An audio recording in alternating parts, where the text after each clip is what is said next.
Halo Gidalers, balik lagi di channel Hobi Gidal. Video kali ini diambilnya itu udah tahun lalu ya, tepatnya April 2023. Nah, di video kali ini aku ingin bahas mengenai bagaimana menghindari kesalahpahaman. Kebetulan ini kan video udah setahun yang lalu, dan aku lihat Dito kok udah ada, berarti ya mungkin ini awal-awal Dito ikut grup ini ya, karena masih ada Ian juga. Ya kita lihat aja langsung videonya, terus nanti kalau ada yang aku rasa perlu dikomentari baru aku komentarin ya.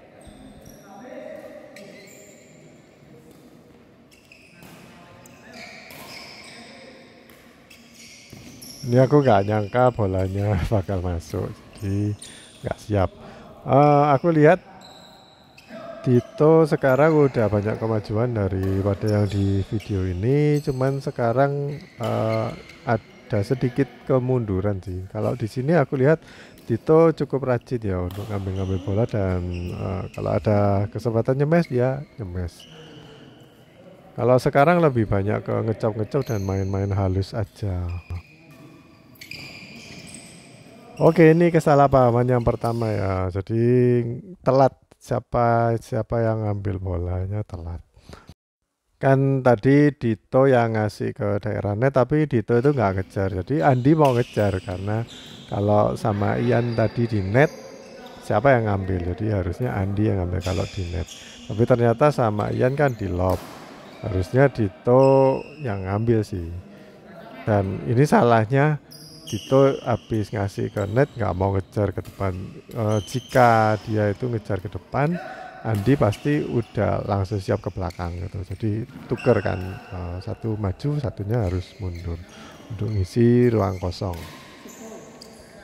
Tapi walaupun despite kesalahpahaman, misunderstanding, juga bisa menghasilkan poin, nah itu bagus sih. Jadi kadang-kadang walaupun atlet pun juga sering terjadi seperti itu. Yang penting kita bisa mengembalikan di segala situasi, walaupun ini ya kepepet atau mungkin stance-nya itu udah tipis gitu, kita harus bisa mengembalikan bola.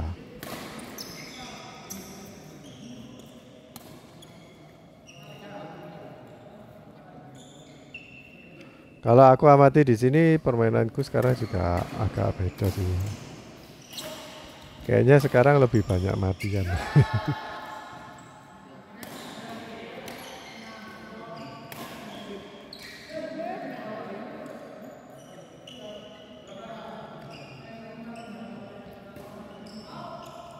Nah, ini Andi itu servisnya sampai sekarang juga kadang masih nanggung, masih nyangkut ya. Tapi udah mendingan sih, dulu lebih parah.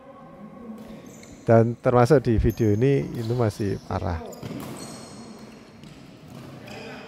Aku lihat Ian juga cukup rajin ya, tapi jangan terlalu rajin. Ada sekitar 2% rajinnya itu dikurangin, biar nggak capek atau biar ini apa, sama temennya bisa kerjasamanya lebih bagus sih, lebih solid. Kalau terlalu rajin nggak, ini kurang enak gitu aja. Ya untungnya di video ini aku nggak tabrakan ya raketnya sama Ian.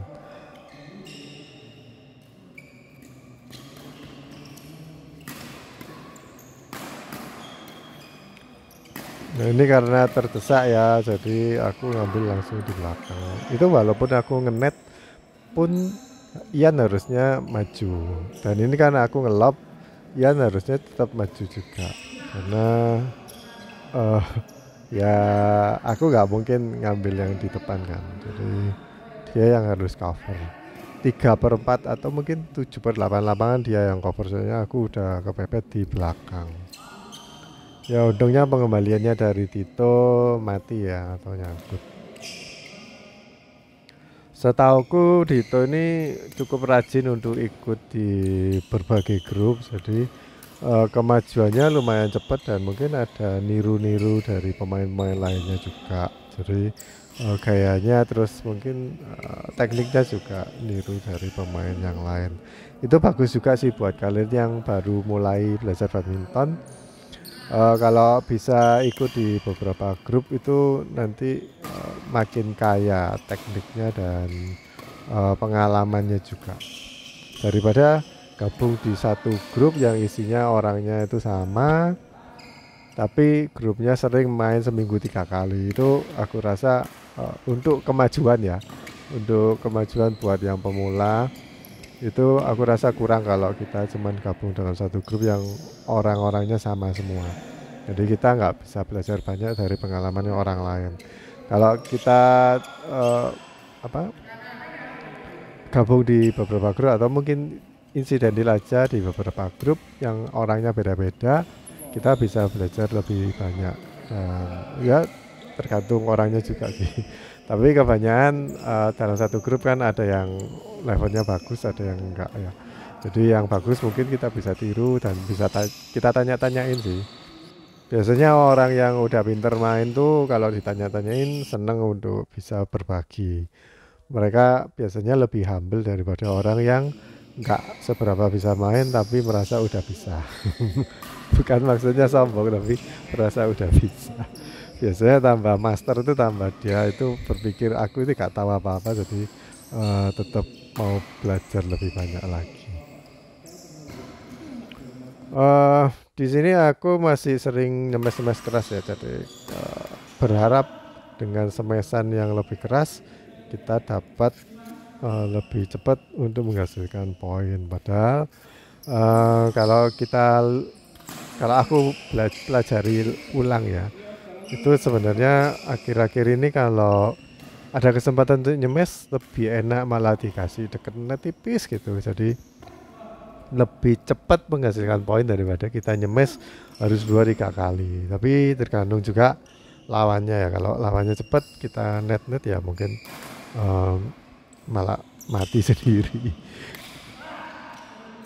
Pengembaliannya Dito tadi lumayan bagus sih, jadi aku kepepet atau kesulitan untuk ngambil di depan.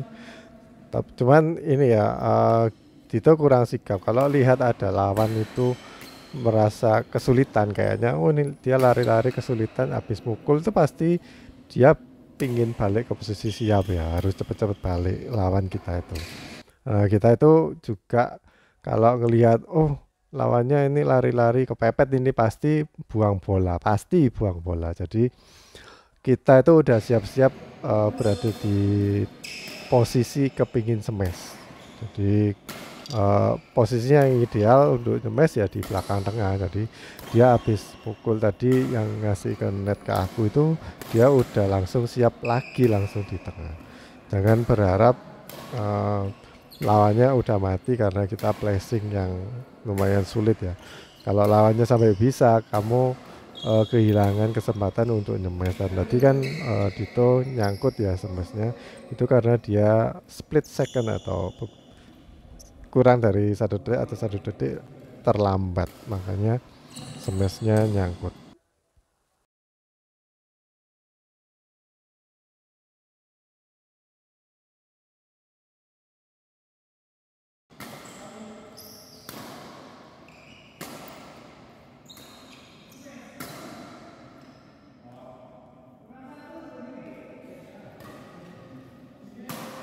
Nah ini drop shotnya Ian itu menurutku terlalu beresiko ya kalau kita ngasih.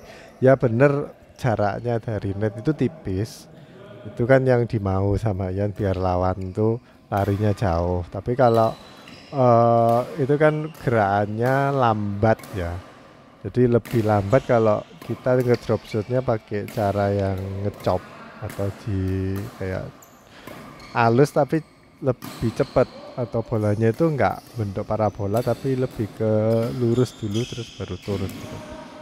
Nah itu drop shot yang lebih baik digunakan kalau kita main double. Kalau main single pakai drop shot kayak Ian itu nggak apa-apa, bagus. Tapi ya kita harus bawa lawan yang ke belakang dulu baru kita pakai cara yang seperti itu. Jadi nggak satu teknik yang kita pakai itu dipakai untuk single dan double, tapi ada perbedaan. Kenapa kalau aku nggak saranin yang bentuknya parabolanya melengkung kayak gitu? Karena lawan itu kan ada dua gitu. Jadi yang satu misalnya di belakang, yang satu udah di depan. Jadi tinggal nunggu aja ngelangkah. Mungkin satu langkah aja udah nyampe di depannya net. Jadi bisa kita mainin kalau lawannya benar-benar cepat ya dan kepingin menang, itu langsung kayak dijemput bola di net kill gitu. Atau bisa juga kayak tadi tahu-tahu dikasih ke net silang ya, mungkin maksudnya mau nipu juga.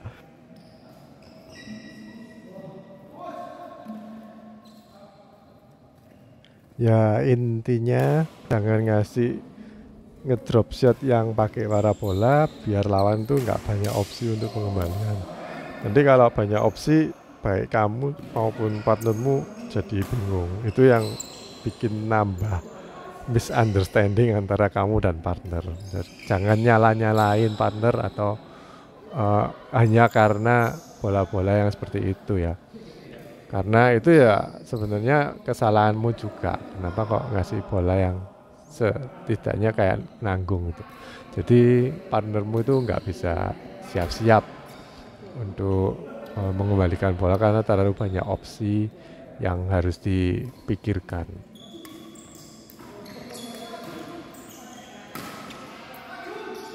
Nah ini ngecop yang lumayan ya, jadi bolanya itu lebih tajam dari parabolanya itu nggak melengkung. Nanti kalau ada yang lain yang bisa lebih tajam, aku akan kasih yang warna hijau ya videonya. Jadi untuk meminimalisir misunderstanding atau kesalahpahaman, itu karena bola dari kita itu sebenarnya nggak bisa dibaca oleh partner kita sendiri. Jadi bola dari partner kita kadang nggak umum atau mungkin mainnya ya terlalu bagus. Jadi lain dari bola pengembalian yang umum, kadang ngasih ada sih dulu ada anak yang main bareng aku gitu, ngasih bolanya itu di luar nurun semua, jadi kasihnya ke silang-silang terus tipis-tipis ya, bolanya termasuk sulit sih pukulan-pukulannya dia, tapi pengembaliannya itu efektif gitu kadang-kadang. Cuman eh, banyak matinya juga, cuman itu ya idenya untuk bisa naruh di tempat mana-mana itu bagus menurutku, di luar ini ya, di luar orang yang umum, dan itu bikin lawan tuh juga bingung karena memang nggak standar pengembaliannya, arahnya itu nggak standar. Dan itu kalau teman kita memang nggak terbiasa partneran dengan orang yang seperti itu bikin misunderstanding juga, soalnya mengharapkan partner kita untuk ini ya, partnernya dia untuk berada di posisi tempat dia ngasih gitu, atau mungkin dia tuh habis ngasih bola yang sulit ke lawan itu biasanya nanggung kan. Nah nanggung itu dia nggak mau nyemes, jadi mengharapkan partnernya yang nyemes. Dan akhirnya partnernya juga nggak nyemes, jadi bolanya tinggal dibiarin aja, akhirnya mati, kita banyak kehilangan poin gitu.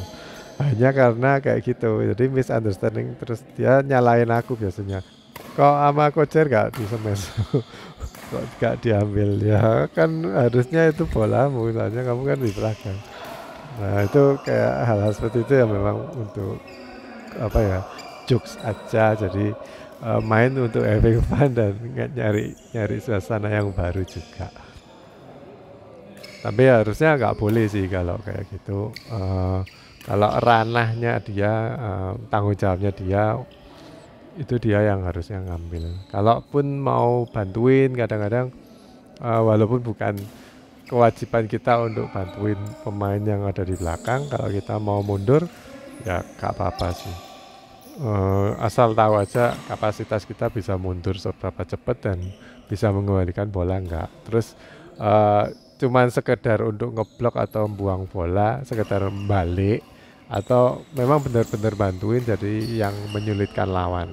Aku kalau merasa bisa ngambil tapi nantinya nggak menyulitkan lawan, aku biasanya nggak ambil.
Nah ini aku mengharapkan Ian tuh nyemes ya. Sebenarnya enakan di smash, tapi malah di lob dan kena iframe.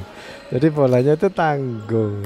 Nah, dan aku udah siap-siap untuk defense terima smash, ternyata sama Andi di chop atau di blok aja. Makanya nggak ini ya nggak efektif. Nah kadang-kadang memang kita itu perlu chemistry ya. Jadi kalau eh, punya pasangan yang majunya bareng, sering berpasangan terus majunya bareng itu pasti bisa kayak udah tahu ya, nanti sama temenku diapain aku harus jaga di mana-mana, itu harus tahu, udah bisa tahu karena sering berpasangan. Tapi kalau kita nggak punya chemistry sama teman kita, akhirnya jadi kayak nebak-nebak gitu dan sering terjadi misunderstanding. Nah di rally kali ini sebenarnya aku dan Ian tuh udah bagus ya. Jadi ada gilirannya siapa yang ambil, terus rotasi juga. Waktu aku ngasih ke silang net gitu, Ian udah langsung ngisi ruang yang kosong yang di belakang. Nah itu efektif sih. Jadi rotasinya itu udah bagus sebenarnya. Cuma di akhir-akhir. Jadi kita nggak nyangka kalau Tito itu bakal ngasih ke net yang agak jauh. Jadi aku mau ngambil udah kayak kejauhan. Terus Ian mau maju itu ngelihat aku kayak udah gerak, terus gak jadi maju. Ya memang nggak ini ya. Kadang-kadang memang terjadi seperti itu. Bukan karena misunderstanding dan bukan salahnya siapa-siapa, tapi memang ya lawan punya cara tertentu ada yang bikin kita itu kaget atau nggak menyangka. Wajar sih seperti itu, jadi kita kehilangan 1 poin gara-gara hal-hal seperti itu. Tapi ya tetap semangat aja, jangan merasa kayak dibodohin. Nah ini bagus ya karena aku udah nggak bisa kemana-mana soalnya posisinya nggak enak. Jadi Ian inisiatif maju, walaupun sebenarnya aku merasa wah ini udah mati soalnya aku nggak bisa maju ya. Harusnya kan masih tanggung jawabku ya untuk maju ke depan. Tapi Ian yang masuk terus mengembalikan dengan baik sampai kita bisa dapat poin, itu bagus sih. Kadang-kadang ya itu yang penting dari chemistry ya. Nggak bisa mengharapkan cuman beberapa teknik yang dimana harus jaga depan belakang, kiri kanan, terus siapa yang ngambil, itu kan kayak skenario yang udah bisa kita sebenarnya tuliskan terus dihafalin. Kita rotasinya gimana, banyak kok tutorial di YouTube itu tentang rotasi, siapa yang ngambil itu banyak. Cuman kadang-kadang ya chemistry aja. Ini kayaknya temanku udah nggak bisa ambil kalau posisinya udah mau jelungup kayak gitu, untuk balik tegak lagi untuk siap lagi itu agak sulit. Jadi kita yang harus cover itu atlet-atlet sering melakukan hal-hal seperti itu karena lawan mereka juga tahu biasanya kalau diginiin lawan itu pasti mati. Jadi harus ada yang pemikiran atau gerakan out of the box juga. Jadi enggak di luar skenario yang ada, di luar latihan yang ada, itu kita eh, ya apa ya inisiatif untuk melakukan gerakan-gerakan seperti itu. Kalau kita lihat badminton yang lama zaman dulu itu mana ada pemain yang sampai delosor atau sliding ngambil di depan gitu ya kan, nggak ada ngedive gitu. Yang ada biasanya ya dibiarin mati. Tapi sekarang sejak ada mungkin ada pelopornya ya, kita nggak tahu siapa, pakai cara seperti itu terus ditiru sama pemain-pemain lainnya. Dan kita lihat itu evolving ya. Kalau kita sering nonton badminton terus ada hal-hal baru, atlet pun juga menonton temennya main atau lawannya main itu ditonton terus kayak dipelajarin gitu. Oh kayaknya kalau dikasih gini terus lawan tuh ngasih ke sini mati. Berarti kita bisa contoh terus kalau coachnya meraktekin jadi kayak simulasi dengan pemain-pemain lain, latihan gitu, terus dibikin skenario yang mirip kejadiannya kayak itu, terus dilatih. Nah itu nanti kita bisa lihat sih. Jadi ranking 1 itu yang permainannya polanya mungkin berbeda dari yang awal-awal orang main. Itu biasanya mereka bisa ranking 1 untuk beberapa lama karena memang permainannya di luar umum ya. Di luar atlet-atlet yang udah tahu segala pola main double, tapi dia nggak ngeluarin kayak pola yang baru gitu. Itu bisa efektif dan bisa membawa mereka ke puncak yang tertinggi, tapi nggak lama kemudian kalau nggak ada ini kreativitas lagi, cuman gitu-gitu aja lawan udah bisa nebak. Dan nggak lama kemudian lawan itu juga melakukan hal yang sama. Jadi itu evolving, kita harus terus mau belajar dan merubah pola atau teknik permainan kita juga kadang-kadang juga harus dipelajari yang baru dan dirubah. Makanya mungkin kalian kalau ngikutin channel ini ya, kan aku kalau di sini aku bilang ya di awal-awal kalau ini videonya udah lama jadi tahun lalu. Aku memang sering nge-mix antara video yang baru-baru aku main sama video yang bahkan video 2-3 tahun lalu yang belum aku upload masih ada. Jadi buat perbandingan aja, ada teknik-teknik apa yang aku pelajarin baru atau pola-pola baru yang sekarang itu mainnya aku kayak gini. Dulu aku kalau ngobrol-ngobrol di depan tuh paling cuma nyemes-nyemes dan jatuhnya itu atau drop shotnya itu ngenetnya jatuhnya itu masih di belakangnya garis T situ, belakang garis T-nya lawannya. Tapi sekarang udah nemuin kayak teknik baru yang bisa bikin lebih tipis gitu. Sekarang aku lagi mainin kayak gitu-gitu. Nanti kalau diperlukan ya kita bisa pakai teknik yang lama. Sementara kita kalau belajar teknik baru ya pakai yang baru terus sampai mahir, sampai bisa bagus 100% perfect, gak pernah salah. Itu kita mau ganti teknik lain lah bisa lebih berkembang lagi. Jadi penting ya kita ngelihat, oh orang ini mainnya bagus tapi setahun kemudian mainnya buruk karena tekniknya dirubah-rubah lah. Itu kan kita nggak tahu juga. Kadang-kadang setahun kemudian mulai mengalami cedera ini, cedera itu, jadi nggak bisa secepat yang dulu. Terus karena keadaan seperti itu, fisiknya menurun, jadi harus pakai pola-pola permainan yang baru juga yang harus lebih efektif. Kayak misalkan dulu aku masih kuat ngemes sampai lawannya mati, tapi karena habis mainnya kayak gitu terus besoknya recovernya lebih lama, jadinya sekarang mulai dikurangi mainnya. Yang semes-semes itu mulai pakai kayak smart placing.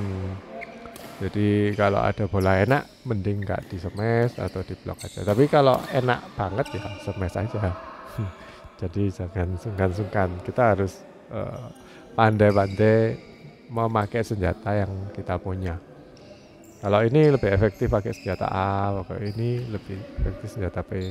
Makin banyak peralatannya, makin bingung enggak. Jadi biasanya otak kita itu udah ngerti gitu. Oh, senjata kayak gini paling efektif pakai senjata yang ini atau teknik yang ini. Itu biasanya otomatis keluar repek. Oh, ini pakai ini mati dah. Jadi kemarin lucu sih. Waktu lawan servis tapi bolanya nggak nyampe, jadi out ya, nggak nyampe ke lapangan kita. Temenku atau partnerku itu bilangnya bukan out tapi bilangnya mati. Nah itu aku nggak ngerti ini maksudnya apa sih, mati. Ternyata dia bilang out, jadi nggak umum, misunderstanding. Baru beberapa kali, ketiga atau 4 kali dia ngomong mati itu maksudnya out ah. Aku gak tahu. Jadinya kalau bolanya out itu aku masih tetap nerima terus ya, jadi tetap aku ambil. Padahal partner udah bilangin, cuman bahasanya itu aku nggak ngerti. Walaupun sama-sama bahasa ini ya, bahasanya orang badminton. Tapi ini nggak umum aja kalau out dibilang istilahnya mati. Oke guys, jadi gitu aja sih video kali ini ya. Semoga bermanfaat buat kalian semua. Yang pasti ini bermanfaat juga buat aku. Aku sekaligus naruh video di sini tuh bukan buat ngajarin teman-teman atau ngasih sesuatu ilmu gitu. Soalnya ilmuku juga terbatas dan aku nggak bertujuan untuk itu. Kadang-kadang aku dengan begini, dengan ngeliati atau nge-review ulang permainanku sendiri itu aku malah yang dapat pelajaran. Jadi daripada aku sendiri yang dapat, aku pikir lebih baik di-share juga ke teman-teman yang lain. Oke, selamat menyaksikan sampai akhir videonya. Jangan lupa like dan subscribe. See you again on the next video. Bye-bye.